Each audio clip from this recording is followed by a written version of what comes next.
এত রক্তের বিনিময়ে যে বাংলাদেশের স্বাধীনতা, এত হাত পা চোখ হারানোর বিনিময়ে যে স্বাধীনতা, সেই স্বাধীনতাকে রক্ষা বাংলাদেশের তরুণ সমাজকে বাঁচানোর জন্য আমরা তথ্য মন্ত্রণালয়কে অনুরোধ করতে চাই, স্বাধীনতা সার্বভৌমত্ব রক্ষায় মাওলানা নিজামী জীবনের জীবন দিয়েছেন, মুজাহিদ জীবনের জীবন দিয়েছেন, কামারুজ্জামান জীবনের জীবন দিয়েছেন, আব্দুল কাদের মোল্লার জীবন দিয়েছেন, আবু সাইদ মুক্তারা জীবন দিয়েছেন।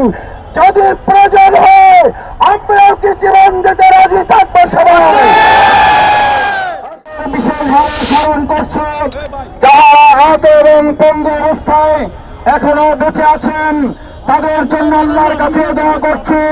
সেই সমস্ত বীর মুক্তিযোদ্ধাদের আল্লাহ তাআলা দুনিয়াতে সম্মানিত করুন, পরকালে তাদেরকে সম্মানিত করুন।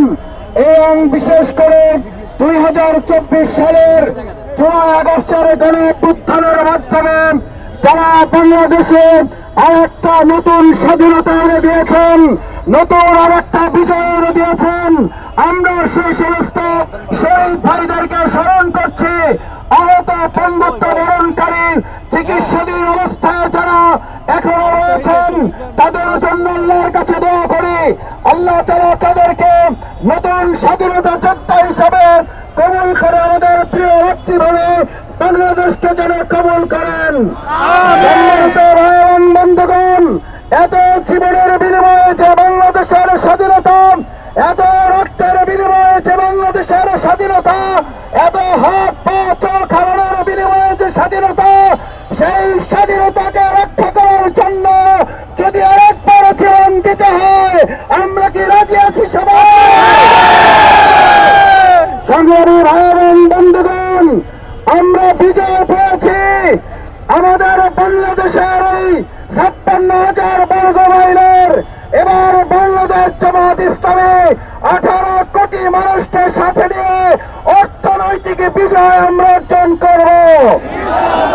আমরা জমিনের বিজয় পেয়েছি, এবার আমরা সাংস্কৃতিক গোলামি থেকে মুক্তি পেয়ে সাংস্কৃতিক বিজয় আমরা অর্জন করব। বাংলাদেশের তরুণ সমাজকে বাঁচানোর জন্য আমরা তথ্য মন্ত্রণালয়কে অনুরোধ করতে চাই, অবিলম্বে সাংস্কৃতিক গোলামি থেকে বাঁচতে পর্নোগ্রাফি বাংলাদেশে বন্ধ করতে হবে। সম্মানিত ভাই এবং বন্ধুগণ, আমাদের অর্থনৈতিক মুক্তি, আমাদের সাংস্কৃতিক মুক্তির পর পররাষ্ট্রনীতিতে আমাদের মুক্তি নিয়ে আসতে হবে। বাংলাদেশ কারো রক্তচক্ষুর নির্দেশে চলবে না, বাংলাদেশ চলবে 18 কোটি জনগণের নির্দেশে।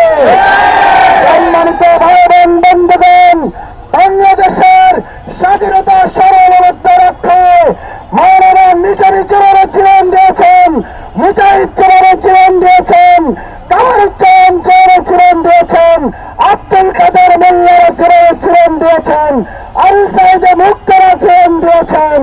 যদি প্রয়োজন হয় আমরাও কি জীবন দিতে রাজি থাকবো সবাই। আসুন আজকের এই বিজয় দিবসে আমরা অঙ্গীকার করি আমাদের প্রিয় মাতৃভূমি বাংলাদেশের স্বাধীনতা সার্বভৌমত্বকে অর্থবহ করার জন্য আমরা আমাদের জীবন বাজি রেখে ভূমিকা পালন করব।